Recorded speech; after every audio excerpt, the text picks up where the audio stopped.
She texted, "You're clingy and pathetic. I need space from your neediness." I responded, "Of course."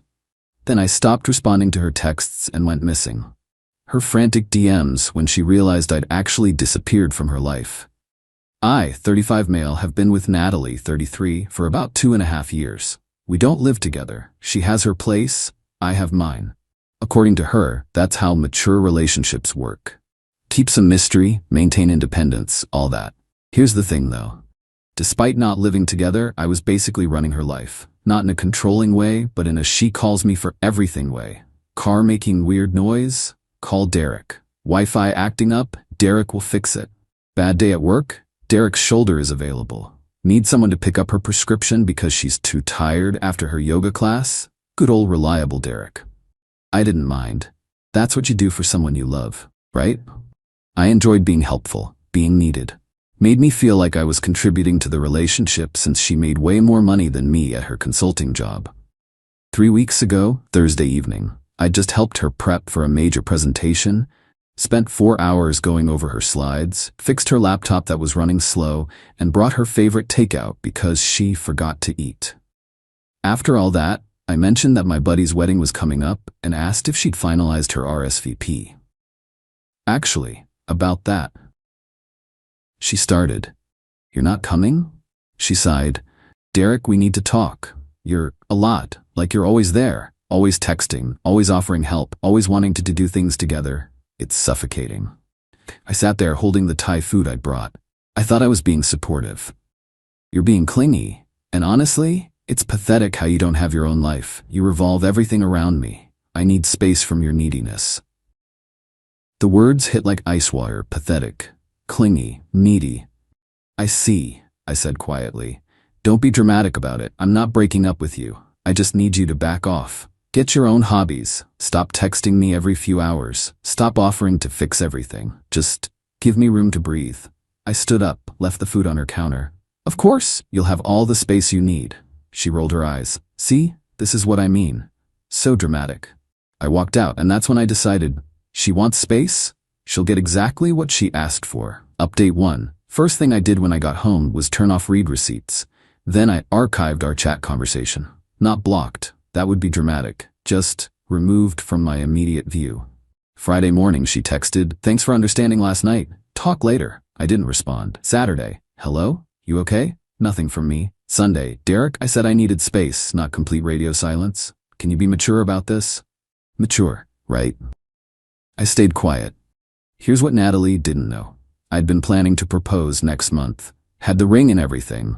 Already talked to her dad, who loved me because I'd helped him renovate his garage last summer. The ring? Returned it Monday morning. Got my full deposit back since it was within their 30-day window. Meanwhile, I started living my life. Really living it. Signed up for that woodworking class I'd always wanted to take but never did because weekends were Natalie time. Joined a basketball league with some guys from work. Started learning Spanish on an app.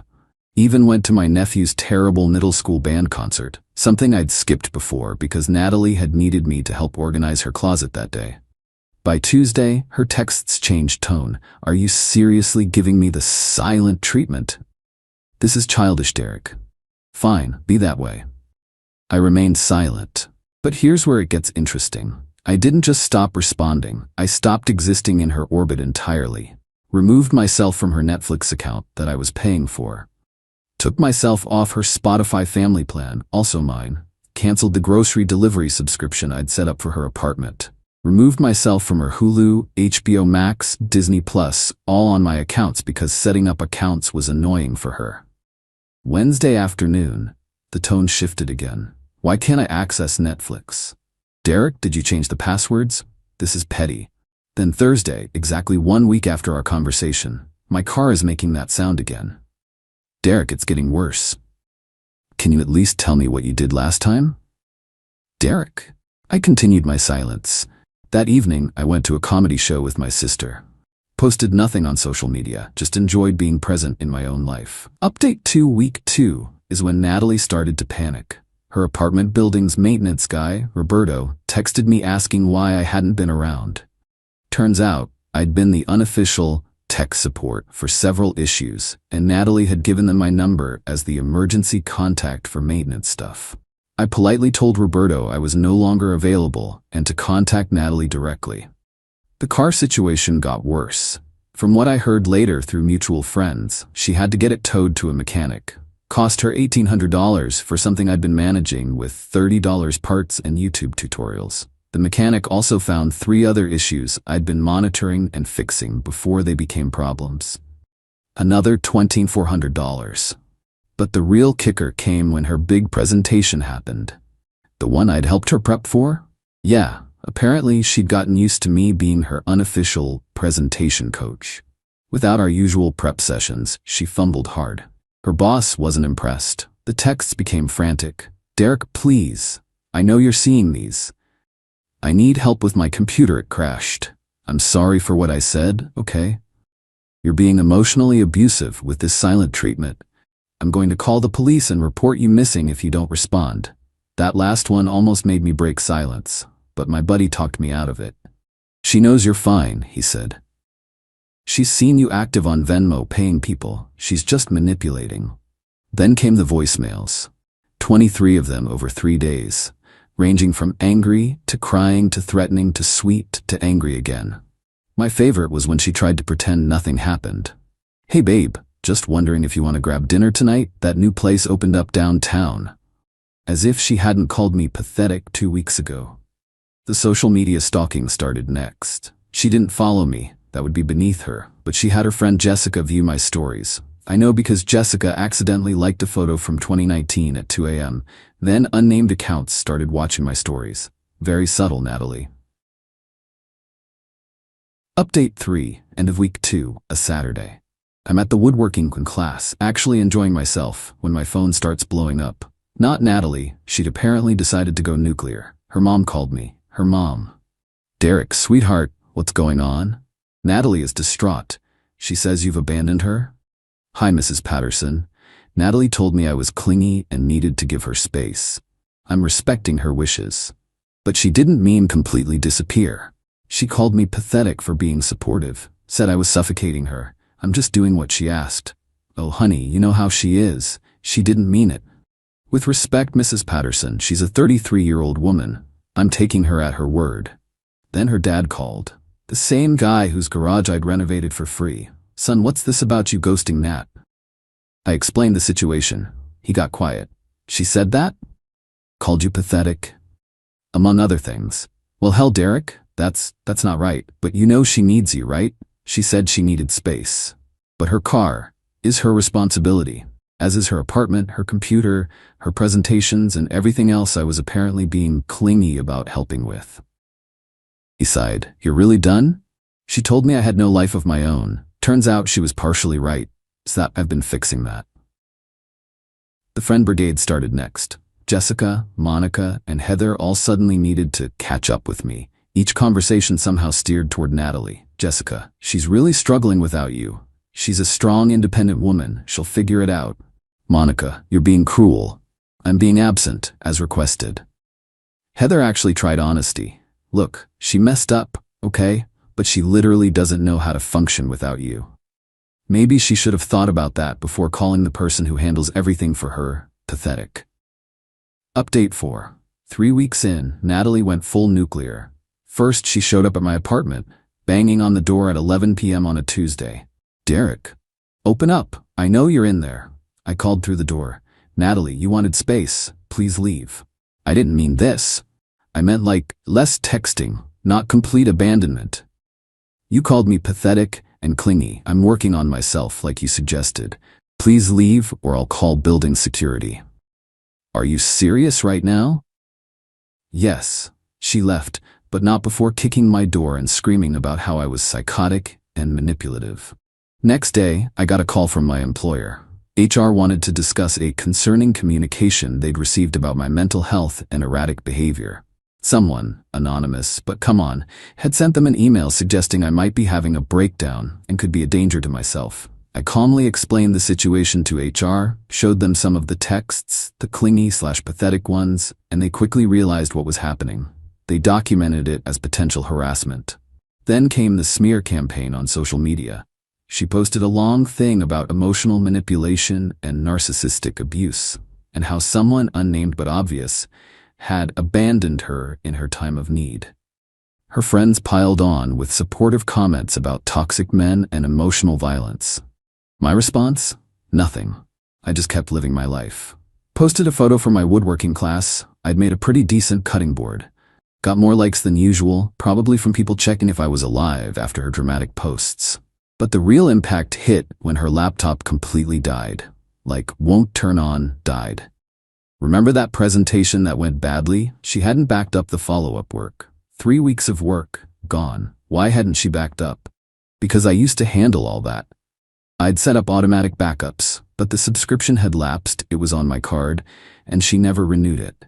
She had a complete meltdown at work. Like, crying in the bathroom, had to leave early meltdown. Her boss suggested she take a few days to get herself together. Update 5. 1 month after the pathetic conversation, I'd maintained complete radio silence despite 186 text messages, 52 missed calls, 31 voicemails, 15 emails. Multiple attempts through friends and family. 2 more late-night door visits. 1 letter, actual paper letter, slipped under my door. The letter was something. 3 pages of alternating between apologizing, blaming me, calling me names, begging me to come back, threatening to sue me for emotional distress, and reminiscing about good times. My favorite part. I didn't mean you were actually pathetic. I just meant you were too available. Don't you see the difference? Meanwhile, my life had genuinely improved. The woodworking class led to joining a makerspace where I met cool people. The basketball league was fun and I'd lost 10 pounds. My Spanish was getting decent. I'd even gone on a couple dates with Maria, a woman from my Spanish conversation group. Nothing serious yet, but she appreciated that I had my own interests and hobbies. Then last Tuesday, I got a text from an unknown number. Derek, this is Natalie. I'm using my work phone. Please don't ignore this. I'm not asking you to come back. I just need closure. Can we talk? Just once? I almost ignored it, but something about the tone, it seemed different. Defeated rather than demanding. I responded with one word, when. She replied immediately, now, tomorrow, whenever works for you, please. We met at a coffee shop the next day. She looked rough, like genuinely rough. Lost weight, bags under her eyes, nails bitten down. You look good, she said quietly, happy. I'm doing well. She started, then stopped. Took a breath. I need to know why. Why complete silence? Why not even a leave me alone text? You told me I was clingy and pathetic for being available and helpful, so I became unavailable and unhelpful. But I didn't mean. What did you mean, Natalie, when you called me pathetic? When you said I had no life? What exactly did you mean? She stared at her coffee.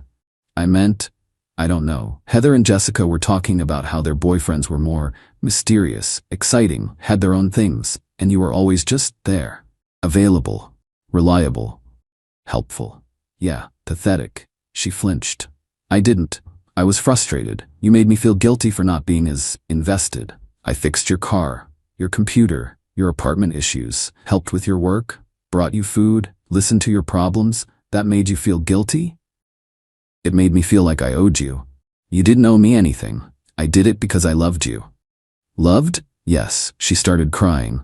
Not dramatic tears, just quiet, defeated crying. I ruined everything, didn't I? You told me what you wanted. I gave it to you. That's not what I wanted. Then you should have said what you actually wanted instead of calling me names and demanding space. I wanted you to fight for me. I laughed. Actually laughed. Fight for you? After you called me pathetic? That's some high school BS, Natalie. We're in our 30s. I know, she whispered. I know. I've lost everything. My car's a mess. My laptop's dead. I'm on a performance plan at work. My apartment.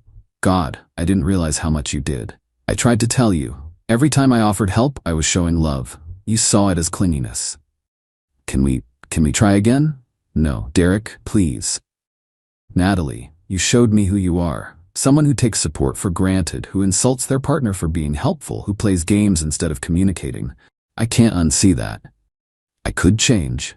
I'm sure you could, but not for me. Do it for yourself or for the next guy. There won't be a next guy. There will be, and hopefully you'll appreciate him from the start instead of after you've driven him away. I stood up to leave. She grabbed my hand. Derek? For what it's worth, you weren't pathetic. You were perfect. I was just too stupid to see it. I wasn't perfect. I was just present. And that should have been enough. Final update. It's been 2 months since that coffee shop conversation. I've maintained no contact with Natalie, though I hear things through the grapevine occasionally. She's apparently in therapy, which is good. Had to move to a cheaper apartment because she couldn't manage the maintenance issues in her old place. Bought a Honda Civic after selling her BMW because she couldn't afford the repairs. Still at her job, but no longer on the management track she was on before. Her mom reached out once more, apologizing for Natalie's behavior and saying she'd raised her better than that. I told her it wasn't her fault. Sometimes people need to face the full consequences of their actions to learn. Jessica messaged me last week. Just so you know, Natalie deeply regrets everything. She knows she lost the best thing in her life. I didn't respond. There's nothing to say. As for me, life's genuinely good. Maria and I are officially dating now. She's amazing, appreciates what she calls my helper nature, and reciprocates in her own ways. She fixes things too, just different things. Emotional things, cooking things. Woman can make enchiladas that make you cry happy tears. We're partners, not a support system and a client. The woodworking has become a serious hobby. I'm actually selling pieces now at local craft fairs. Nothing major, but it's satisfying creating something with my hands. The hardest part of this whole thing wasn't the silence. It wasn't ignoring her calls or texts. It was accepting that someone I loved saw my love as weakness, that my availability was pathetic to her. That being reliable made me boring. But here's what I learned. The right person won't see your support as suffocating. They won't call your care clingy. They won't label your love as pathetic. They'll match your energy, appreciate your effort, and never ever make you feel small for showing up. Natalie wanted space. She got all of it. Forever. And somewhere in all that empty space, maybe she learned that having someone who gives a damn isn't pathetic. It's precious. But that's not my lesson to teach anymore. I'm too busy living my newly balanced, genuinely fulfilling, decidedly non-pathetic life. To anyone in a similar situation, when someone tells you you're too much for caring, believe them. Then become not enough by becoming nothing to them at all. You deserve someone who sees your presence as a gift, not a burden. Thanks for being here through this journey.